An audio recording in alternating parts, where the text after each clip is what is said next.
بسم اللہ الرحمن الرحیم۔ آج میں انشاءاللہ آپ کے سامنے سورہ آل عمران کا رکوع نمبر 12 اور دوسرے پارے کا رکوع نمبر 3 پیش کروں گا، اور حسب معمول سب سے پہلے اس کا لفظی ترجمہ مختصر گرامر کے ساتھ، اور پھر انشاءاللہ اس کی تفسیر پیش ہوگی۔ اعوذ باللہ من الشیطان الرجیم، بسم اللہ الرحمن الرحیم۔ کنتم خیر امت اخرجت للناس، کنتم تم ہو، خیر امت میں سب سے بہتر، یعنی جتنی امتیں گزری ہیں ان میں سب سے بہتر امت ہو، اخرجت ایسی امت، اخرجت جو نکالی گئی ہو، اخرج یخرج اخراجا نکالنا، اخرجت نکالی گئی ہو، للناس لوگوں کے لیے، یعنی لوگوں کے فائدے کے لیے، تأمرون بالمعروف تم لوگوں کو نیکی کا حکم دیتے ہو، وتنہون عن المنکر اور برائی سے روکتے ہو، وتؤمنون باللہ اور اللہ پر ایمان رکھتے ہو، ولو آمن اہل الکتاب اور اگر ایمان لے آتے اہل کتاب، آمن یؤمن ایمانا ایمان لانا، اگر ایمان لے آتے اہل کتاب، لکان خیر لہم تو یہ بات ہوتی خیر لہم ان کے لیے بھی بہتر، منہم المؤمنون ان میں سے کچھ مومن ہیں، وَأَكْثَرُهُمُ الْفَاسِقُونَ اور اکثر ان میں فاسق ہیں، فاسق اللہ کی حدود سے نکلنے والے۔ لن یضروکم، لن کا معنی ہرگز نہیں، ضر یضر نقصان پہنچانا، نصر ینصر کی طرح، یضرونکم تھا اصل میں، یضرون کی طرح، ینصرون کی طرح، لن یضروکم یہ ہرگز تمہیں نقصان نہیں پہنچا سکتے، الا مگر اذن تھوڑی سی تکلیف، اذن کہتے ہیں تکلیف کو، نقصان کو، تھوڑا سا اس لیے کہ یہ پہلے قرآن نے کہہ دیا نا کہ لن یضرکم نقصان نہیں پہنچا سکتے، الا اذن مگر تھوڑا، تو تنوین بعض دفعہ تقلیل کے لیے آتی ہے، تھوڑی گاڑا لفظ استعمال کر رہا ہوں، تقلیل کا معنی کمی کے لیے، یعنی اذن تھوڑی سی تکلیف، یہ تمہیں ہرگز نہیں نقصان پہنچا سکتے مگر تھوڑا سا، وَإِن يُقَاتِلُوكُمْ اور اگر یہ تم سے قتال کریں، يُوَلُّوكُمُ الْأَدْبَارَ وَلَّا يُوَلِّي تَوْلِيَةً، وَلَّا یا یُوَلِّیُ کی طرح، سبح یسبح کی طرح پیٹ پھیرنا، يُوَلُّوكُمُ الْأَدْبَارَ دبر پشت کو کہتے ہیں، ادبار اس کی جمع، تو یہ دبر تم سے یعنی پیٹھیں تم سے پھیر کے بھاگیں گے، یہ پیٹ پھیریں گے اگر تم سے قتال کریں، ثم لا ینصرون پھر ان کی مدد نہیں کی جائے گی، ضُرِبَتْ عَلَيْهِمْ مار دی گئی ہے ان کے اوپر، اذلہ ذلت مار دی گئی ہے، اینما ثقفوا یہ جہاں بھی جائیں گے، ثقف یثقف کا معنی کسی کو کہیں پانا، موجود پانا، ثقفوا موجود پائے جائیں گے، یہ جہاں بھی موجود پائے جائیں گے ان پر ذلت مار دی گئی ہے، الا مگر دو کنڈیشن میں، ایک کیا ہے، بحبل من اللہ اللہ کی رسی کے ساتھ، وحبل من الناس یا لوگوں کی رسی کے ساتھ، یعنی اللہ کی رسی کے ساتھ یا لوگوں کی رسی کے ساتھ اگر یہ چمٹ گئے تو پھر ایسی صورت میں یہ اس ذلت سے بچیں گے، وباؤ بغضب اور لوٹے ہیں یہ لوگ، بغضب من اللہ اللہ کے غضب کے ساتھ، وضربت علیہم المسکنہ اور مار دی گئی ہے ان کے اوپر مسکنت، یعنی مسکنت ظاہری طور پر ذلت کو بھی کہتے ہیں، تو ذلت جو پہلا لفظ ذلت ہے اس سے مراد ہے باطنی ذلت، اور مسکنت ایسی ذلت جس کے آثار نظر بھی آ رہے ہوں، ظاہری ذلت، مسکین اس کو کہا جاتا ہے جو بیچارہ دیکھنے سے بھی غریب لگ رہا ہو، ذالک بانہم یہ اس لیے ہوا ہے ان کے ساتھ، کانوا کہ یہ لوگ تھے، یکفرون بآیات اللہ انکار کرتے تھے اللہ کی آیات کا، ویقتلون الانبیاء اور نبیوں کو قتل کرتے رہے ہیں، بغیر حق ناحق، یہ بغیر حق جو ہے نا اس کا مطلب یہ اس کو کہتے ہیں قید اتفاقی، یعنی انبیاء کا قتل جب بھی ہوگا ناحق ہی ہوگا، یہ اس کا یہ مطلب نہیں ہے کہ انبیاء کے قتل کبھی حق کے ساتھ ہوتا کبھی ناحق، تو یہ چونکہ ناحق قتل کرتے رہے اس لیے ایسا یہ مطلب نہیں ہے، یعنی انبیاء کا ناحق قتل کرتے رہے جو کہ ناحق ہی ہوتا ہے، ذالک بما عصوا یہ سب اس لیے تھا کہ انہوں نے اللہ کی نافرمانی کی، عصا یعصی عصیانا، وکانوا یعتدون اور اللہ اور حدود سے تجاوز کرتے رہے، اعتداء اس کا معنی ہوتا ہے حد سے تجاوز کرنا، لیسو سواء، لیسا کا معنی ہوتا ہے نہیں، لیسو وہ سب نہیں، نہیں, سواءً برابر. کیا مطلب؟ یہ سارے اہل کتاب ایک جیسے نہیں ہیں. سواءً کا معنی برابر, ایک جیسے نہیں ہے. من اہل الکتاب امتن, اہل کتاب میں ایک جماعت ایسی بھی ہے, قائمتن, جو قائم ہے یعنی حق پر قائم ہے, یتلون آیات اللہ, اللہ کی آیتوں کی تلاوت کرتی ہے وہ جماعت, آناء اللیل, رات کے حصوں میں, وہم یسجدون, اور وہ اللہ کے سامنے سجدے کرتے ہیں, یؤمنون باللہ, اللہ پر ایمان لاتے ہیں, والیوم الآخر, اور آخرت پر بھی, ویامرون بالمعروف, نیکی کا حکم دیتے ہیں, وینہون عن المنکر, برائیوں سے روکتے ہیں, ویسارعون, اور ایک دوسرے سے سبقت کرتے ہیں. سارع یسارع مسارعتن, باب مفاعلہ میں ایک دوسرے سے پہل کرنے کا عنصر آتا ہے. جیسے ضرب یضرب کا معنی مارنا, ضارب یضارب ایک دوسرے کو مارنا. تو سرعت کہتے ہیں جلدی کرنا, اور مسارعہ ایک دوسرے پہ جلدی کرنا. وَيُسَارِعُونَ فِي الْخَيْرَاتِ, اور نیکیوں میں ایک دوسرے سے سبقت کرتے ہیں. وَأُولَئِكَ مِنَ الصَّالِحِينَ, اور یہ لوگ من الصالحین, نیک لوگوں میں سے ہیں. وَمَا يَفْعَلُوا, اور جو کچھ بھی کریں گے یہ لوگ, من خیرن, کوئی بھی نیکی کا کام, فلن, تو ہرگز نہیں, یکفروا, کفر یکفروا کا معنی ہوتا ہے انکار کرنا, ناشکری کرنا. یکفر پیسو وائس ہو جائے گا, انکار کیا جانا, ناشکری کیا جانا. تو یکفروا کیا مطلب؟ ہرگز اس کا انکار نہیں کیا جائے گا, ناشکری نہیں کی جائے گی, اس نیکی کا جو یہ کریں گے. تو کیا مطلب ہے کہ اللہ, جو بھی یہ لوگ نیکی کا کام کریں گے تو اللہ کی طرف سے اس نیکی کا انکار نہیں کیا جائے گا, یعنی اس کی قدر کی جائے گی. ناشکری تو اللہ نہیں کر سکتے نا, مطلب یہ کہ اس کا ہم پورا ان کو بدلہ دیں گے. وما یفعلوا من خیر, جو بھی نیکی کا یہ لوگ کام کریں گے, فلن یکفروہ, ہرگز اس کی یعنی اس کی ہم پوری قدر کریں گے, ہم اس کا بہترین بدلہ دیں گے ان کو. واللہ علیم بالمتقین, اور اللہ پرہیزگار لوگوں کو خوب جانتا ہے. ان الذین کفروا, بے شک وہ لوگ جنہوں نے کفر کیا, لن تغنیا, ہرگز فائدہ نہیں پہنچائے گا ان کو, عنہم, ان کو, اموالہم, ان کے مال, ولا اولادہم, اور نہ ان کی اولاد فائدہ پہنچائے گی, من اللہ, اللہ سے, شیئا, ذرا بھی. ان کے مال اولاد ان کو اللہ سے بچا نہیں سکتے. واولئک اصحاب النار, یہ لوگ آگ والے لوگ ہیں, ہم فیہا خالدون, اور اس میں یہ ہمیشہ رہیں گے. مثل ما ینفقون, اس کی مثال جو یہ لوگ خرچ کرتے رہے, اس کی مثل کہتے ہیں مثال کو, مثال ما, اس مال کی, ینفقون, جو یہ کافر خرچ کرتے ہیں, فی ہذہ الحیات الدنیا, اس دنیا کی زندگی میں, کمثل ریح, اس ریح کی طرح ہے, یعنی اس ہوا کی طرح ہے, فیہا سر, جس میں شدید سردی ہو, سر کہتے ہیں سردی کو, اور وہ اصابت, وہ ہوا پہنچ جائے, حرث قوم, کسی قوم کی کھیتی کو, ظلموا انفسہم, ایسی قوم جنہوں نے اپنی جان پہ ظلم کیا ہو. قرآن یہ اصطلاح اس وقت استعمال کرتا ہے جب کوئی گناہ کرتا ہے, یعنی ایسی قوم جنہوں نے گناہ کیا ہو, اور اس گناہ کے بدلے میں اس قوم کی کھیتی کو ایسی ہوا پہنچی ہو جس میں سردی ہو, فَأَهْلَكَتْهُ, اور اس ہوا نے اس کھیتی کو ہلاک کر دیا ہو. اہلک یہلک, اہلاکن کا معنی ہلاک کرنا, اہلکت مؤنث کا صیغہ ہے ضربت کی طرح, ہو ضمیر کا مطلب ہے وہ کھیتی. دوبارہ ترجمہ کر دیتا ہوں. مثل ما ينفقون فی هذه الحیات الدنیا, اس دنیا کی زندگی میں جو کچھ یہ لوگ خرچ کر رہے ہیں اس کی مثال, کمثل ریح, اس ہوا کی طرح ہے جس میں سردی ہو, اصابت حرث قوم, اور وہ ہوا کسی قوم کی کھیتی کو پہنچی ہو, ایسی قوم جو اپنی جان پہ ظلم کر رہے ہوں, فَأَهْلَكَتْهُ, اور اس ہوا نے اس کھیتی کو تباہ کر دیا ہو. وَمَا ظَلَمَهُمُ اللَّهُ, اور اللہ ان پر ظلم نہیں کرتا, وَلَكِنْ أَنفُسَهُمْ يَظْلِمُونَ, لیکن یہ لوگ اپنی جان پر ظلم کرتے ہیں. یا ایھا الذین آمنوا, اے ایمان والو, لا تتخذوا بطانة, نہ ٹھہراؤ, بطانة, رازدار.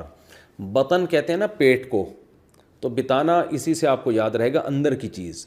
تو کیا مطلب, رازدار کسے کہتے ہیں؟ جس کو آپ اپنی اندر کی باتیں بتا رہے ہوتے ہو, آپ اپنی خفیہ باتیں اس کو بتا رہے ہوتے ہو. اے ایمان والو, رازدار مت بناؤ, من دونکم, اپنے علاوہ لوگوں کو. کیا مطلب؟ جو آپ کے علاوہ دوسرے مذہب کے لوگ ہیں ان کو اپنا رازدار مت بناؤ. لا یألونکم خبالا, الا یعلو اصل میں تھا الا و یعلو، نصر ینصرو، اس کا معنی ہوتا ہے کمی کرنا.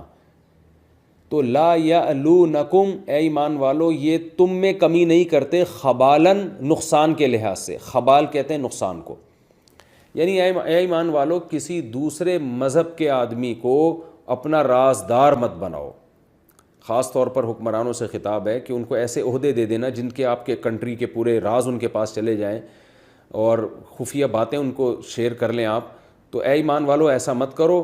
لا یعلونکم خبالا، یہ تمہارے نقصان میں کوئی کمی نہیں چھوڑیں گے، تمہیں نقصان پہنچانے کی کوئی ایسا نہیں کریں گے کہ یہ تمہارے نقصان میں کوئی کمی چھوڑ دیں، پورا نقصان پہنچانے کی کوشش کر سکتے ہیں. ودو، یہ چاہتے ہیں، پسند کرتے ہیں. ودیدہ یوددو، اس کا معنی ہوتا ہے سمیع یسمعو کی طرح، پسند کرنا، چاہنا. ودو اصل میں تھا ودیدو، ذرا سمیعو کی طرح. یہ پسند کرتے ہیں ما، ہر اس چیز کو، عنتم، جس سے تم پریشان ہو. عنیتا یعنتو کا معنی ہوتا ہے پریشان ہونا. ہر اس چیز سے یہ خوش ہوتے ہیں جس سے تم پریشان ہو. قد بدت البغضاء، تحقیق ظاہر ہو چکی ہے. بدا یبدو، بدون، نصر ینصرو کی طرح. تو البغضاء بغض کو کہتے ہیں. ان من افواہہم، فوہ کہتے ہیں منہ کو، افواہ اس کی جمع آتی ہے. فی فا فو یہ لفظ استعمال ہوتا ہے، فا بھی یہ لفظ ہوتا ہے، فو بھی اور فی بھی. اس کا معنی ہوتا ہے منہ. افواہ اس کی جمع آتی، افواہ کہتے ہیں نا، افواہوں پر کان نہ دھرو، یعنی منہ سے نکلی ہوئی باتوں پہ کان نہ دھرو. قد بدت البغضاء من افواہہم، ان کے منہوں سے، ان کی زبانوں سے نفرتیں بھی ظاہر ہو چکی ہیں. یعنی یہ تو تم دیکھ رہے ہو کہ یہ تم سے دشمنیوں کے اظہار اور نفرت کا اظہار اپنی زبانوں سے بھی ظاہر کرتے رہتے ہیں. وما تخفی صدورہم، اور ان کے سینے جو کچھ چھپا کے رکھتے ہیں، اکبر، وہ اس سے زیادہ ہے. جتنا یہ منہ سے نفرت، اپنی زبان سے تم سے نفرت کا اظہار کرتے ہیں نا، دل میں ان کے اس سے زیادہ نفرت ہے. قد بینا لکم الآیات، تحقیق ہم نے بیان کر دی ہیں تمہارے لیے نشانیاں. ان کنتم تعقلون، اپنی آیات کو ہم نے تمہارے لیے بیان کر دی ہے. ان کنتم تعقلون، اگر تم عقل سے کام لو. ہا انتم ہا اولائی، ہا انتم، ہا کا معنی ارے، انتم کا معنی تم، اولائی کا معنی یہ. تو ہا انتم اولائی، ارے تم اولائی ایسے ہو. کیسے؟ آگے آ رہا ہے، ارے تم تو ایسے ہو، تحبونہم، کہ تم ان سے محبت کرتے ہو. احب یحب، اکرم یکرم کی طرح محبت کرنا. ارے تم تو ایسے ہو کہ تم ان سے محبت کرتے ہو. ولا یحبونکم، اور یہ تم سے محبت نہیں کرتے. وتؤمنون بالکتاب کلہ، اور تم تو ایمان لاتے ہو کتاب پر، کلہ، پوری کتاب پر. وَإِذَا لَقُوكُمْ، اور جب یہ لقو اصل میں تھا لقیو، سمیعو کی طرح، تو اس کو پڑھا جاتا ہے لقو. جب یہ ملاقات کرتے ہیں کم، تم سے، قالو، تو کہتے ہیں آمنا، ہم ایمان لے آئے. وَإِذَا خَلَوْا، اور جب یہ تنہائی اختیار کرتے ہیں، خلوت اختیار کرتے ہیں، تو کیا کرتے ہیں؟ عضا یعضد کا معنی ہوتا ہے چبانا، پکڑ لینا. تو عضازو تھا اصل میں، پڑھا جاتا ہے عضو. تو یہ چباتے ہیں، پکڑتے ہیں، علیکم، تمہارے اوپر، یعنی تمہارے خلاف، الانامل، انگلیوں کے پورے، یعنی انگلیوں کے پورے ایسے دبا رہے ہوتے ہیں نفرت سے تمہارے خلاف. من الغیظ، غضب میں، غصے میں. قل، اے نبی کہہ دیجئے، موتو، تم لوگ مر جاؤ، بغیظکم، اپنے غصے میں. تمہیں جو ہم پہ اتنا غصہ آ رہا ہے نا، تو ان کو اے نبی آپ جا کے کہہ دیں کہ تم اسی میں مر جاؤ، اللہ کرے تم اسی غصے میں ہی ہلاک ہو جاؤ. ان اللہ، بے شک اللہ تعالیٰ، علیم، جاننے والا ہے، بذات الصدور، سینوں کے رازوں کو. ان تمسسکم، اگر چھوئے گی تمہیں، مسا یمسو، مسیسا یمسسو کی طرح، سمیع یسمعو کی طرح، اگر تمہیں پہنچے گی، چھوئے گی، حسنتن، کوئی اچھی بات، تسؤہم، ساء یسوء کا معنی پریشان کرنا. تو تسؤ اصل میں تھا تسوؤہم. تو یہ جزم کی وجہ سے اس میں گرامر، ایک پیچیدہ گرامر کا قاعدہ ہے، وہ پیچیدگی میں پھنسیں گے آپ اس میں. تو بس تسوء اصل میں تھا تسوء، کہ تسوؤہم، اگر آپ کو کوئی اچھائی پہنچے گی تو یہ اچھائی ان کو نقصان پہنچائے گی، یعنی ان کو ٹینشن میں ڈالے گی. آپ کو کوئی خوشی پہنچے گی تو وہ خوشی تسوؤہم، ان کو ٹینشن میں ڈالے گی. یعنی اتنے آپ سے نفرت کرتے ہیں یہ. وَإِن تُصِبْكُمْ سَيِّئَةٌ، اور اگر آپ کو کوئی ٹینشن پہنچے گی، یفرحوا بہا، تو اس ٹینشن سے یہ یفرحوا فرحت حاصل کریں گے، خوش ہو جائیں گے. وَإِن تَصْبِرُوا، لیکن اے مسلمانوں اگر تم صبر کرو، وَتَتَّقُوا، اور اللہ سے ڈرتے رہو، لا یضرکم، تو نقصان نہیں پہنچائے گی، کیدہم، ان کی تدبیر، یعنی تمہیں نقصان نہیں پہنچائے گی ان کی تدبیر، شیئن، ذرا بھی. ان اللہ، بے شک اللہ تعالیٰ، بما یعملون، جو کچھ یہ لوگ عمل کر رہے ہیں، محیط، اس کا احاطہ کیے ہوئے، سب کچھ اللہ کے علم ہے. یہ اس رکوع کا لفظی ترجمہ مختصر گرامر کے ساتھ ہو گیا. اب ہم اس کی تفسیر کی طرف چلتے ہیں. آسان رکوع ہے.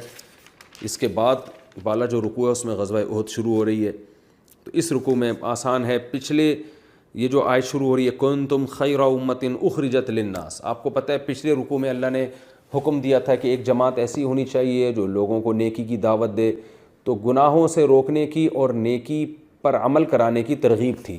اب بتایا جا رہا ہے کہ اس امت کی جو وجہ امتیاز ہے، اس امت کی جو ایک حیثیت ہے، تمام امتوں پر اس کو فضیلت ہے. اس فضیلت کی وجہ یہ ہے کہ اس امت کا بیسک کام کیا ہے؟ دنیا سے برائی کو ختم کرنا اور اچھائی کو فروغ دینا. کنتم خیر امۃ، تم بہترین امت ہو، اخرجت للناس، جو لوگوں کے لیے نکالے گئے ہو. نکالے جانے کا مطلب کیا ہے؟ جو چیز نکالی جاتی ہے وہ ایکسپوز ہو جاتی ہے، دنیا کے سامنے ظاہر ہو جاتی ہے. تو یہاں نکالے جانے کا مطلب ہے ظاہر کر دینا، یعنی مجاز ہے، یہ کنایہ ہے ظاہر کرنے سے، یعنی وجود میں لائی گئی ہے یہ امت. یہ مطلب نہیں ہے کہ اس کو گھر سے ہم نے نکال دیا ہے یا کسی ملک سے نکال دیا ہے. تو اس لیے مفسرین اس کا ترجمہ کرتے ہیں تم بہترین امت ہو جو لوگوں کے لیے وجود میں لائے گئے ہو یا لوگوں کے لیے ظاہر کیے گئے ہو. لوگوں سے مراد غیر مسلم. تو اس امت کو اللہ نے پیدا کیا ہے للناس، لوگوں کے فائدے کے لیے. وہ فائدہ کیا ہے؟ تأمرون بالمعروف، فرمایا تم لوگوں کو اچھائی کا حکم دو گے اور برائی سے روکو گے اور اللہ پر ایمان بھی لے کر آؤ گے. بہت زبردست آیت ہے یہ، بہت ہی اس امت کی فضیلت پر.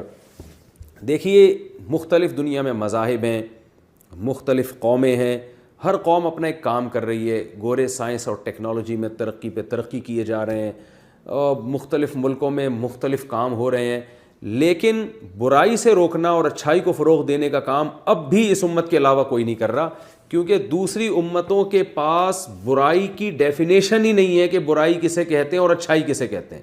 آپ کسی لبرل پڑھے لکھے آدمی کو میرے سامنے لا کے بٹھائیں، میں اس سے پوچھوں گا برائی کو ڈیفائن کرو کہ برائی کی ڈیفینیشن کیا ہے، وہ قیامت آ جائے گی نہیں بیان کر سکتا. وہ اس پر میرے بیانات بھی موجود ہیں. یہ صرف مذہب بتاتا ہے کہ برائی کیا ہے اور اچھائی کیا ہے. یعنی بہت بڑی مسٹیک انسان سے ہوتی ہے اگر وہ صرف اپنی عقل استعمال کر کے. آپ دیکھیں پوری دنیا نے زنا کو الاؤ کر دیا ہے، حالانکہ بہت بڑی برائی ہے یہ، اس میں عورت کا استحصال ہے، فیملی سسٹم تباہ ہو رہا ہے، لیکن یہ چیز لیگل بن چکی ہے. صرف اسلام ہے جو لوگوں کی راہ میں رکاوٹ بن رہا ہے آج بھی، اور کہہ رہا ہے کہ یہ جو ہے زنا ہے یہ حرام ہے. ہومو سیکس کو آپ دیکھیں پوری دنیا نے الاؤ کر دیا، یونائٹڈ نیشن نے الاؤ کر دیا اس کو، بڑے اس پہ ویزے مل رہے ہیں. یہ اتنی بڑی برائی ہے، لیکن قرآن بتاتا ہے، اسلام بتاتا ہے کہ یہ بہت بڑی برائی ہے. اس پہ اللہ نے قوم لوط کو تباہ و برباد کر دیا تھا. نشہ برائی ہے، پوری دنیا کر رہی ہے.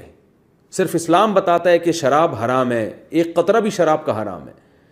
تو بہت ساری سود حرام ہے، دنیا کو یہ پتہ ہی نہیں ہے کہ یہ ایک برائی ہے.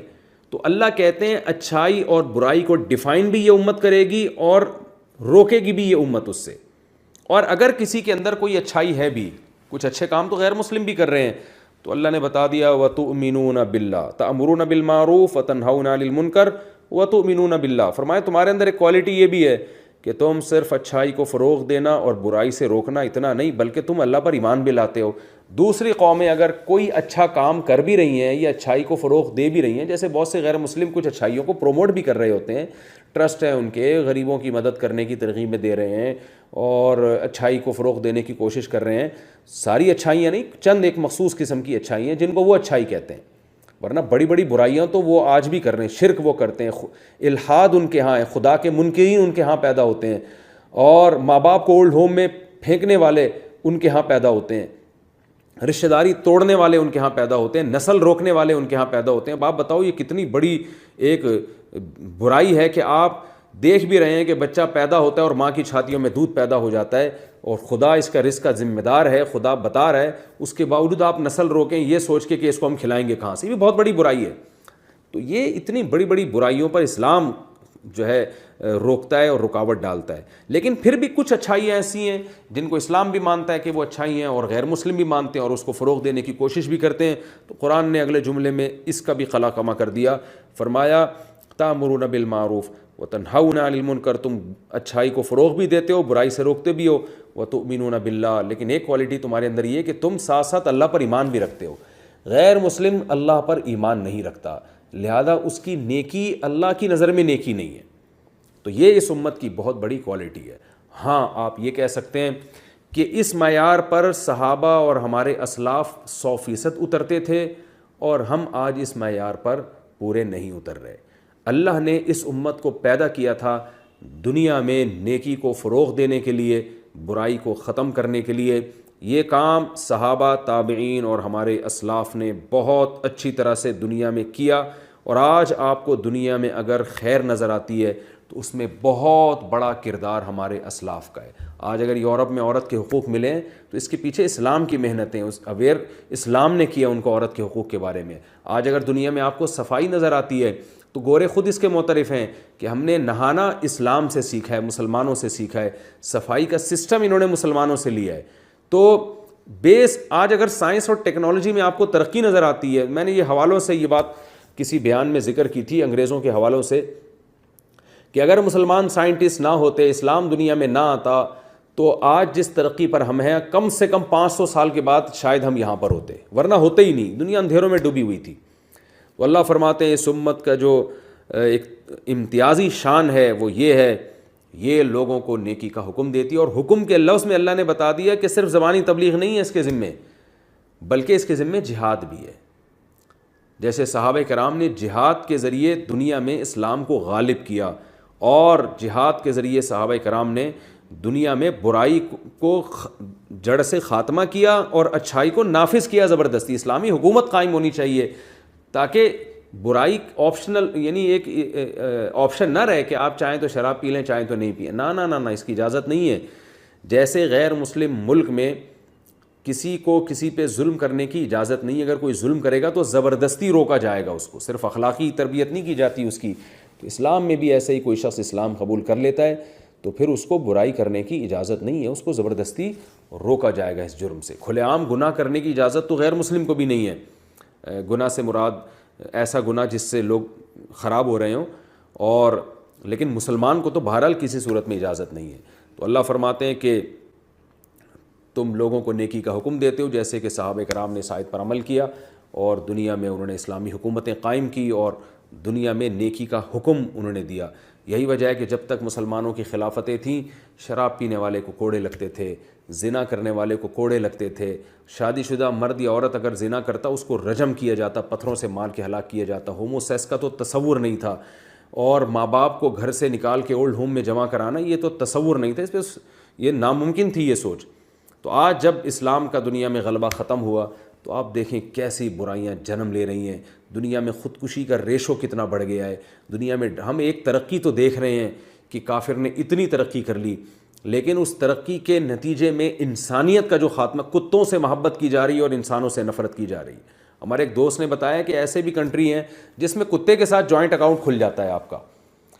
تو آپ بتائیں, لوگ جوائنٹ اکاؤنٹ کھول رہے ہیں نا کتے کے ساتھ تاکہ میں مروں تو یہ کتے کو میری وراثت ملے. تو یہ کیا برائی ہے معاشرے میں کہ انسانوں پر اپنی اولاد پیدا نہیں کر رہے آپ, کیونکہ آپ کو پتہ ہے وہ وفا نہیں کرے گی آپ کے ساتھ, کتا آپ کے ساتھ وفا کرے گا. تو اللہ نے اس امت کو یہ فضیلت دی ہے, فرمایا تم بہترین امت ہو جس کو ہم نے پیدا کیا, یہ امت گائیڈ کرے گی. وہ الگ بات ہے کہ یہ امت اب اپنی ذمہ داریاں پوری نہیں کر رہی, تو اس آیت میں ہمیں ترغیب ہے کہ امت کو اس طرف آنے کی ضرورت ہے. اور پھر بھی میں آپ کو بتا دوں کہ کسی حد تک اب بھی اگر کوئی گائیڈ کر رہا ہے حقیقی معنوں میں تو یہی امت اور اسی امت کے علماء صلحاء ہی ہیں جو گائیڈ کر. تبلیغ جماعت کو دیکھیں آپ, پوری دنیا میں جا رہی ہے, بہت سے غیر مسلم بھی آتے ہیں ان کے پاس اور سیدھا راستہ ان کو پتہ چلتا ہے. علماء پوری دنیا میں دینی مدارس کا جال بچھایا ہوا ہے, بہت سے غیر مسلم بھی آتے ہیں, ان کو پتہ چلتا ہے کہ صحیح کیا ہے غلط کیا ہے. یہاں تک کہ جو لبرل طبقہ ان کنٹریز میں جاتا ہے اور جب وہ اپنی اولاد کو بگڑتے ہوئے دیکھتے ہیں تو ان کی اصلاح کے لیے وہ ان کے سائنسدانوں کے پاس نہیں جاتے، بلکہ اپنے بچوں کو سیدھے راستے پہ چلانے کے لیے آج وہ لبرل لوگ، پڑھے لکھے لوگ بھی علماء ہی کے پاس اپنے بچوں کو لے کر آتے ہیں۔ فرمایا وَلَوْ آمَنَ أَهْلُ الْكِتَابِ لَكَانَ خَيْرًا لَهُمْ، اگر یہ اہل کتاب بھی ایمان لے آتے، یہود و نصارہ بھی ایمان لے آتے تو ان کے لیے بہتر ہوتا۔ منہم المؤمنون، کچھ ان میں سے ایسے ہیں جو ایمان لے آتے ہیں، لیکن اکثر ان میں آج بھی فاسق ہیں۔ لَن يَضُرُّوكُمْ إِلَّا أَذًى، اب یہ جو آیتیں یہ مدینہ کے مخصوص یہودیوں کے بارے میں نازل ہوئی ہیں جو منافق تھے، نبی کے سامنے آ کے کہا کرتے تھے کہ ہم ایمان لے آئے ہیں، پیٹھ پیچھے پھر چھرا گھونپنے کی کوشش کرتے تھے صحابہ کی کمر پہ، تو اللہ نے فرمایا، صحابہ کو تسلی دی ہے، لن یضروکم، یہ جو مدینہ کے یہودی اہل کتاب ہیں یہ آپ کو نقصان نہیں پہنچا سکتے، الا اذى، مگر تھوڑا تھوڑا، کیا زبانی پھینکتے رہیں گے باتیں، لڑائی کے قابل نہیں ہیں یہ لوگ، اور زبان سے تمہیں اذیت دیتے رہیں گے۔ وَإِن يُقَاتِلُوكُمْ، لیکن اگر تم سے میدان جنگ میں لڑے، يُوَلُّوكُمُ الْأَدْبَارَ، پیٹھ پھیر کے بھاگیں گے، پھر ان کی مدد بھی نہیں کی جائے گی۔ ضُرِبَتْ عَلَيْهِمُ الذِّلَّةُ، اور ان یہودیوں پر تو اللہ نے ذلت مسلط کر دی ہے جہاں بھی یہ دنیا میں جائیں گے، مگر دو صورتوں میں یہ ذلت سے نکلیں گے، ایک اللہ کی رسی اور ایک لوگوں کی رسی۔ اللہ کی رسی کے دو مطلب بیان کیے گئے ہیں، ایک تو یہ کہ ظاہری طور پر ان میں اگر کوئی عبادت میں لگ جائے، اللہ اللہ کرنے لگ جائے اور فساد چھوڑ دے، بے شک وہ اپنے مذہب کے مطابق ہی عبادت کر رہا ہو، تو پھر اسلام میں بھی حکم ہے اس کو قتل نہ کیا جائے۔ جیسے اسلام میں حکم ہے کہ جب بھی کوئی لڑائی ہوگی تو غیر مسلموں میں جو ان کے، جیسے ہندوؤں میں پنڈت ہوتے ہیں، عیسائیوں میں راہب ہوتے ہیں، جو ان کے عبادت گزار لوگ ہیں جن کا کام لڑنا بھڑنا نہیں ہے، تو اسلام ان پہ تلوار چلانے کی اجازت نہیں دیتا۔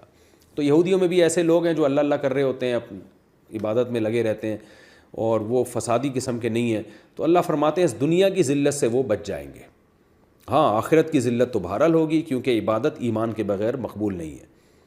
ایک مطلب تو بحبل من اللہ کا یہ بیان کیا گیا ہے، دوسرا مطلب یہ بیان کیا ہے کہ یہ اللہ کی رسی کو حقیقی معنوں میں تھام لیں، یعنی اسلام قبول کر لیں تو اس ذلت سے بچ جائیں گے۔ تو دونوں تفسیریں کی گئی ہیں۔ وحبل من الناس، لوگوں کی رسی تھام لیں تو بھی، لوگوں کی رسی کا مطلب یہ کہ لوگوں سے مدد لینا شروع کر دیں، کوئی معاہدہ کر دیں، خود تو اپنے اندر اتنا دم نہیں ہوگا، لیکن ان کی بیک پہ اگر کوئی ہو تو پھر وقتی ذلت سے ان کی حفاظت ہو سکتی ہے۔ جیسے کہ آج اسرائیل کے پیچھے امریکہ کھڑا ہوا ہے، اگر امریکہ اور یو کے اسرائیل سے کی پشت پناہی چھوڑ دے تو اسرائیل چند لمحوں میں اپنا وجود کھو بیٹھے گا اور ختم کر دے گا۔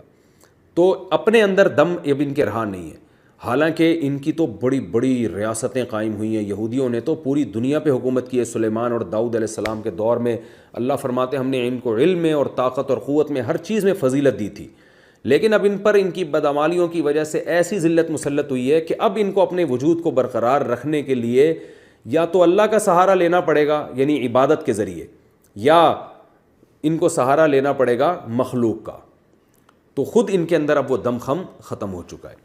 تو اللہ فرماتے ہیں وباءوا بغضب من اللہ، اور یہ لوٹیں اللہ کے غضب کے ساتھ، وضربت علیہم المسکنہ، اور ان پر مسکنت، ذلت سے مراد یہاں اندرونی ذلت اور مسکنت سے مراد ظاہری ذلت، یعنی اندرونی ذلت کیا ہوتا ہے کہ باطن بھی آپ کا برا ہو چکا ہے، لوگ کہتے ہیں یہ سوچ کا غریب ہے، یعنی اس کی اب مینٹل لیول بس اسی دنیا کی لالچ اور خواہشات کی گردی گھوم رہا ہے کہ میں یہاں سے بھی پیسہ بٹور لوں، وہاں سے بھی بٹور لوں، یہ اندر کی ذلت ہے۔ اوپر کی ذلت یہ کہ یہ اندر کی ذلت کے آثار اوپر بھی آ جائے، ہر وقت لوگوں سے مانگتے رہنا، ہر وقت عمل ایسا کر کے دکھانا جس سے لوگوں کو یہ لگے کہ یہ دنیا پرست آدمی ہے، اس کا کوئی بڑا ویژن نہیں ہے، دنیا انسانیت کی خدمت نہیں، بس اپنی توند بھرنا ہی اس کا مقصد ہے، یہ ظاہری ذلت کہلاتی ہے۔ اللہ فرماتے ہیں دونوں قسم کی ذلتیں ان پر مار دی گئی ہیں، ذالک بانہم، کیونکہ ان سے ایسے جرائم ہوئے ماضی میں۔ وہ کیا جرائم ہوئے؟ اللہ کی آیات کا انکار کرتے تھے اور انبیاء کو ناحق قتل کیا کرتے تھے۔ قرآن جگہ جگہ کہتا ہے کہ یہودیوں میں جب بھی کوئی پیغمبر آیا جو ان کی خواہشات کے خلاف احکام دینے لگا تو ان میں بہت سے لوگ اٹھا کے اس پیغمبر کو معاذ اللہ قتل کر دیا کرتے تھے، اس کی وجہ سے ان پر یہ عذاب آئے ہیں۔ ذالک بما عصوا وکانوا یعتدون، اور یہ انبیاء کا قتل بھی اس لیے کہ یہ خدا کی نافرمانی کرتے تھے اور حد سے تجاوز۔ تو جب اللہ کی نافرمانی انسان کرتا ہے تو پیغمبروں کی عظمت بھی اس کے دل سے نکل جاتی ہے۔ آپ کہہ سکتے ہیں کہ اب تو یہودی پیغمبر قتل نہیں کر رہے، تو اب یہ کیسے ہو سکتا ہے؟ ان کو یعنی پہلے جو باپ دادا نے قتل کیا تو ان کی سزا ان کو کیوں مل رہی ہے؟ اس کا جواب یہ ہے کہ ان کے باپ دادا یہ کام کرتے رہے ہیں جس کی وجہ سے ان میں بھی اس کے اثرات آئے ہیں، یعنی وہ انسان اپنے ماں باپ سے اچھائی بھی سیکھتا ہے، برائی بھی، تو یہ برائی ان کے ہاں نسلی طور پر کنورٹ ہوئی ہے، چلتی چلی آئی ہے۔ جس کا نقصان یہ ہے کہ آج بھی ان کی طبیعت اسی قسم کی ہے کہ اہل حق کو یہ قتل کر دیتے ہیں بڑے آرام سے. تو یہ مطلب نہیں ہے کہ جو جرم ان کے باپ دادا نے کیا اس کی سزا ہم ان کو دے رہے ہیں, یہ مطلب نہیں ہے آیت کا.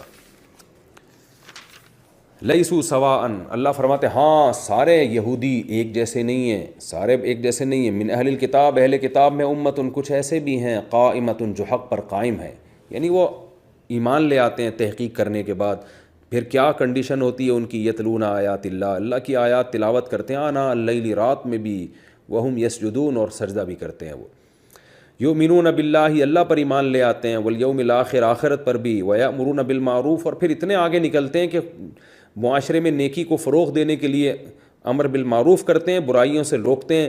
ویسارعون فی الخیرات, اور نیکیوں میں پھر ایک دوسرے سے سبقت بھی کرتے ہیں. اور واولئک من الصالحین, یہ لوگ ہیں نیک لوگوں میں سے.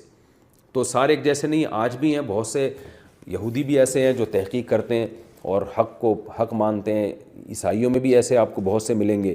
وما یفعلوا من خیر, اللہ ان کو تسلی دے رہا ہے کہ یہ کوئی بھی نیکی کا کام کریں گے, فلن یکفروہ, تو اللہ اس کی ناقدری نہیں کرے گا, اللہ اس کی قدر کرے گا, ان کو پورا پورا بدلہ دے گا. واللہ علیم بالمتقین, اللہ پرہیزگاروں سے واقف ہے. یہ قرآن کی عادت ہے کہ جب بھی کسی قوم کی برائی کرتا ہے تو اس کے لیے ایک راستہ بھی رکھتا ہے کہ میرا من حیث القوم تمہیں جہنم میں ڈالنے کا ارادہ نہیں ہے, تم اگر اچھائی کر لو گے تو میرا ایک اصول اور قاعدہ یہ ہے کہ جو بھی اچھائی کرے گا, جو بھی ایمان قبول کرے گا, نیکی کرے گا, تو میں اس کی نیکی کو قبول کروں گا. تو اسلام میں کوئی نسل یا قوم کے ساتھ اسلام خاص نہیں ہے تاکہ مایوسی نہ پھیلے. ورنہ جب کسی قوم کی برائی ہوتی ہے نا, تو جو بھی اس قوم کی بات میں ہوگا وہ سنے گا, وہ کہے گا اچھا ہم تو ہیں برے, اب تو ہم تو برے ہی رہیں گے. تو اللہ فرماتے ہیں نہیں بھائی, تم میں بہت سے لوگ ایسے ہیں جو سیدھے راستے پر آئے, تو آؤ تم بھی آ جاؤ سیدھے راستے پر. اللہ کے ہاں دروازہ کھلا ہوا ہے, اور کچھ بھی اچھا کام کرو گے اللہ ناقدری نہیں کرے گا. جیسے اہل اسلام کو بدلہ دے رہا ہے, تمہیں بھی پورا پورا اس کا بدلہ دے گا. ان الذین کفروا, ہاں اگر اسلام کی طرف نہیں آتے تو پھر اللہ دھمکی دے رہا ہے, ان الذین کفروا, جنہوں نے انکار کیا, لن تغنی عنہم اموالہم ولا اولادہم من اللہ شیئا, تو ان کے مال اور اولاد ان کو ذرا بھی فائدہ نہیں پہنچائیں گے. اولئک اصحاب النار, یہ آگ والے لوگ ہیں, ہم فیہا خالدون, جس میں یہ رہیں گے. اور یہ جو دنیا میں جو کچھ خرچ کر رہے ہیں ایمان کفر کے ساتھ, تو اللہ فرماتے ہیں اس خرچ کی مثال ایسے ہے جیسے ایک آدمی کھیتی لگاتا ہے, کتنی انویسٹ کرتا ہے, اس کے اوپر انویسٹمنٹ ہوتی ہے, اور جب باغ کے لہلہانے کا وقت آتا ہے تو نتیجہ کیا نکلتا ہے, ایک سرد طوفان آ کے اس کھیتی کو ایک رات میں صفا چٹ کر دیتا ہے. تو ایسے ہی یہ غیر مسلم جتنی نیکیاں کر رہے ہیں اور جو کچھ خرچ کر رہے ہیں اپنے خیال کے مطابق اللہ کو خوش کرنے کے لیے, تو جب آخرت ہوگی تو ان کو کٹی ہوئی کھیتی کے سوا کچھ بھی نظر نہیں آئے گا. کیونکہ کفر کی جو ہوا ہے, اللہ کا انکار یا اللہ کے ساتھ شرک یا پیغمبروں کا انکار, یہ ایسی خطرناک ہوا ہے جو ہوا ان کی نیکیوں کی کھیتی کو یک لخت ختم کر دے گی. فرمایا جو مثل ما ينفقون فی هذه الحیات الدنیا, اس دنیا کی زندگی میں جو کچھ یہ لوگ خرچ کر رہے ہیں اس کی مثال ایسے ہے کمثل ریح فیہا سر, اس ہوا کی طرح جس میں ٹھنڈک ہو. جو ٹھنڈک والی ہوائیں ہوتی ہیں نا, جو سردیوں میں جو ہوائیں چلتی ہیں, ان سے کھیتیوں کو نقصان عام طور پہ زیادہ ہوتا ہے, اس لیے اس کا تذکرہ کیا. فرمایا وہ ہوا پہنچی ہو اصابت حرث قوم, کسی قوم کی کھیتی کو ہوا پہنچی ہو, اور قوم بھی ایسی ظلموا انفسہم, جنہوں نے گناہ کیے ہوں. یہ اس لیے تذکرہ کر دیا کہ اگر کوئی آدمی نیک اعمال کر رہا ہے, اس کی کھیتی اگر تباہ ہو بھی جاتی ہے تو آخرت میں بدلہ مل جاتا ہے. لیکن کوئی برا عمل کر رہا ہے اور اس کی برائی کی سزا میں اس کو جب عذاب آتا ہے تو پھر آخرت میں اس کا بدلہ نہیں ملتا. تو اس لیے اللہ نے بتایا کہ یہ ایسی کھیتی ہے جس میں نقصان ہی نقصان ہے, نہ دنیا میں اس کا بدلہ ملے گا نہ آخرت میں. یعنی کافر جو نیک عمل کر رہا ہے اس کا اللہ کی طرف سے دنیا میں وہ بدلہ جو حقیقی رحمت ہو. ہاں دنیا کی طرف سے تعریف مل جائے یا کچھ اس کے مال اسباب میں کچھ ترقی اللہ دے دیں تو ایک الگ بات ہے. تو اللہ فرماتے ہیں ظلموا انفسہم, ایسی قوم جنہوں نے اپنی جان پہ ظلم کیا اور اس کو وہ کھیتی کی ہوا پہنچی فاہلکتہ, اور اس ہوا نے ان کی کھیتیاں اڑا دی ہوں. یعنی پھل کھانے کا وقت نہیں ملے گا ان کو, اور پھل کھانے پر ان کو قدرت نہیں ہوگی. تو جو آج دنیا میں یہ خرچ کر رہے ہیں آخرت میں اس کا پھل ان کو نہیں ملے گا. وما ظلمہم اللہ, لیکن اللہ نے ان پر ظلم نہیں کیا, ولکن انفسہم یظلمون, یہ اپنی جان پر خود ہی ظلم کر رہے ہیں. یا ایھا الذین آمنوا, اب چونکہ یہ منافقین کی بات ہو رہی ہے خاص طور پہ یہود کے جو مدینہ میں منافقین تھے، تو اللہ صحابہ کو حکم دے رہے ہیں کہ اپنے مذہب کے علاوہ دوسرے مذہب والوں کو رازدار مت بناؤ۔ حکم تو صحابہ کو ہے، مگر قیامت تک آنے والے مسلم حکمرانوں کو خاص طور پر اس کا حکم دیا جا رہا ہے کہ کسی غیر مسلم پر ایسا اندھا اعتماد نہ کیا جائے کہ آپ اپنے راز اس کو دے دیں، کیونکہ اگر وہ آپ سے اتنی محبت کرتا تو وہ مسلمان کیوں نہیں ہو جاتا؟ پھر وہ لا یعلونکم خبالا، فرمائے یہ تمہیں نقصان پہنچانے میں کسر نہیں چھوڑیں گے، ودوا ما عنتم، جو چیز تمہیں نقصان پہنچاتی ہے اس کو یہ پسند کرتے ہیں، اور ان کی زبانوں سے بھی دشمنیاں ظاہر ہو چکی ہیں۔ دیکھیے ممکن ہے کہ کچھ غیر مسلم ایسے ہوں جو آپ سے نفرت نہ کرتے ہوں، اس کا امکان ہے، اور بہت سے غیر مسلم ایسے ہوتے ہیں جو نہ صرف یہ کہ اسلام سے نفرت نہیں کرتے بلکہ اسلام اور مسلمانوں سے محبت کرتے ہیں۔ لیکن قرآن ایک قاعدہ بیان کر رہا ہے کہ ایسا عہدہ ان کے حوالے کر دینا، یہ ایسے راز ان کو دے دینا، یہ بہرحال یہ کام خطرے سے خالی نہیں ہے۔ یہی وجہ ہے کہ صحابہ کرام اس آیت پر عمل کیا کرتے تھے اور اسلامی ریاستوں میں اس کا خیال کیا کرتے تھے کوئی ایسا حساس عہدہ کسی غیر مسلم کے حوالے نہ کیا جائے کہ کل وہ ہمارے لیے نقصان کا ذریعہ بن جائے۔ اور خاص طور پر مدینہ کے جو یہود جن کی بات ہو رہی ہے ان کے بارے میں تو قرآن یہ واضح بتا رہا ہے کہ ان کے تو زبان سے نفرت کا اظہار کرتے ہیں، اور ما تخفی صدورہم اکبر، ان کے دلوں میں جو نفرت چھپی ہوئی ہے وہ اس سے بھی زیادہ ہے۔ اللہ فرماتے ہیں ہم نے اپنی آیات کھول کے بیان کر دیں اگر تم عقل سے کام لو۔ ہاں انتم ہؤلاء تحبونہم، تم تو ان سے محبت کے دعوے کر رہے ہو، ولا یحبونکم، لیکن یہ تم سے محبت نہیں کرتے، وتؤمنون بالکتاب کلی، اور تم پوری کتاب پر ایمان رکھتے ہو جبکہ یہ پوری کتاب پر نہیں۔ کیا مطلب؟ قرآن کے بعض مضامین کو تو یہ مانتے ہیں جو ان کے عقیدے کے بھی مطابق درست ہیں، بہت سی چیزیں قرآن کی یہ نہیں بھی مانتے، جیسے یہودی حضرت موسیٰ کو اللہ کا پیغمبر مانتے ہیں جیسے کہ قرآن بھی مانتا ہے، لیکن عیسیٰ علیہ السلام کو نہیں مانتے۔ اس طرح عیسائی حضرت عیسیٰ کو مانتے ہیں مگر محمد صلی اللہ علیہ وسلم کو نہیں مانتے، تو پوری کتاب پر ایمان نہیں رکھتے۔ وَإِذَا لَقُوكُمْ قَالُوا آمَنَّا، اور یہ جب تم سے ملتے ہیں تو کہتے ہیں ہم ایمان لے آئے، نہیں مفاد پرست لوگ ہیں تمہارے پاس تمہارے جیسے، اور جب تم سے دور ہٹتے ہیں تو پھر تمہارے خلاف سازشیں شروع کر دیتے ہیں۔ وَإِذَا خَلَوْا عَضُّوا عَلَيْكُمُ الْأَنَامِلَ مِنَ الْغَيْظِ، اور جب تنہائی اختیار کرتے ہیں تو تم پر انگلیاں چباتے ہیں غصے سے۔ اے نبی ان کو کہہ دیں کہ تم اپنے غصے میں ہلاک ہو جاؤ۔ یہ اس موقع پر کہا جاتا ہے جب آپ کسی قوم سے تعلق ختم کرنا چاہتے ہیں تو ایسے بددعائی کلمات اس کو کہتے ہیں تاکہ وہ بھی دور ہو جائے آپ سے، کہ بھئی دفع ہو جاؤ یہاں سے، تم جو ہم پر نفرت کا اظہار کر رہے ہو نا، غصہ آ رہا ہے تو اللہ کرے تم اسی غصے میں ہی مر جاؤ۔ تو یہ ایسے موقع پہ ایک بلاغت کا قاعدہ ہے، یہ کہا جاتا ہے ایسے موقع پہ ان اللہ علیم بذات الصدور، اللہ دلوں کے رازوں کو جانتا ہے۔ اگر تمہیں کوئی اچھائی پہنچتی ہے تسؤہم، تو اس سے یہ ٹینشن میں آتے ہیں، اور اگر تمہیں مصیبت پہنچتی ہے تو یہ خوش ہوتے ہیں۔ اللہ فرماتے ہیں اگر تم صبر سے کام لو اور اللہ سے ڈرتے رہو تو یہ تمہیں نقصان نہیں پہنچا سکتے، اللہ ان کے عمل سے باخبر ہے، احاطہ کیے ہوئے۔ تو یہ تو اس رکوع کا لفظی ترجمہ اور تفسیر بھی مکمل ہو گئی۔ اس میں علمی نکات بہت واضح ہیں۔ اس میں بہت اہم ترین بات ہمیں یہ پتہ چلی کہ اس امت کی فضیلت ہے کہ آج بھی اچھائی اور برائی کا معیار بھی اس امت کے پاس ہے قرآن کی شکل میں، اور دنیا اگر چاہتی ہے کہ حقیقی معنوں میں برائیوں سے خاتمہ ہو جائے تو اس کو اسلام ہی کو فالو کرنا پڑے گا۔ تو یہ ہمیں پتہ چلتا ہے۔ دوسری بات ہمیں یہ پتہ چلتی ہے یہودیوں کے بارے میں کہ یہودیوں پر اللہ نے ذلت کو مسلط کیا ہے، لیکن دو صورتوں میں اللہ نے کہا ہے کہ یہ ذلت سے نکل سکتے ہیں، ایک لوگوں کی رسی یا اللہ کی رسی۔ اور بہت سے اہل کتاب ایمان لے آتے ہیں، ان کی فضیلت اس میں بیان ہوئی، اور یہ جو اہل کتاب یا غیر مسلم جو نیک کام کر رہے ہیں ان کی مثال اللہ نے دی، چونکہ ایمان نہیں ہے لہذا آخرت میں یہ سارا عمل ان کا ضائع ہو جائے گا۔ اور انتہائی اہم حکم یہ کہ ہمیں اس کی اجازت نہیں ہے کہ ہم کسی اسلام دشمن پر اندھا اعتماد کریں۔ آج بھی ملک میں بڑے بڑے عہدے ایسے لوگوں کو دے دیے جاتے ہیں جو اسلام دشمن ہے، قادیانیوں کے حوالے کر دیے جاتے ہیں، ایسے حساس اداروں میں ان کو کوئی بڑا عہدہ دے دیا جاتا ہے۔ تو اسلامی نظریاتی کونسل کو اس کے خلاف بھی آواز اٹھانی چاہیے۔ کسی بھی ایسے شخص کو جس کی زبان سے بھی دشمنی ظاہر ہو رہی ہو اور اعمال سے بھی، تو ایسی قوم یا ایسے شخص کو ملک کی باغ ڈور اس کے حوالے کر دینا، رازدار بنا دینا، اس کی اجازت نہیں ہے۔ اللہ تعالیٰ سے دعا ہے اللہ تعالیٰ سمجھنے کی عمل کی توفیق عطا فرمائے۔ اگلے لیکچر میں انشاءاللہ میں سورہ آل عمران کا رکوع نمبر 13 اور چوتھے پارے کا رکوع نمبر 3 انشاءاللہ میں پیش کروں گا۔ اللہ سمجھنے کی، عمل کی توفیق عطا فرمائے۔